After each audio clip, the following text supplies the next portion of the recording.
To turn on or turn off, you sign into automatically finish setting up after an update or restart. In Windows 10 Home, open Settings, click or tap Start menu icon, and then click or tap Settings. Select Updates and Security, and then tap Windows Security.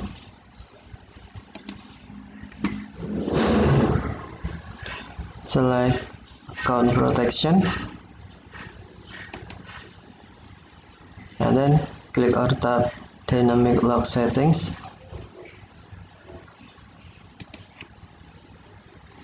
Scroll down Sign In option screen, and then on Use My Sign In info to automatically finish setting up my device after an update or restart. Tap switch until on to turn on, or tap switch until off to turn off. Tap switch until on to turn on, or tap switch until off to turn off. Okay, thank you for watching. Have a nice day.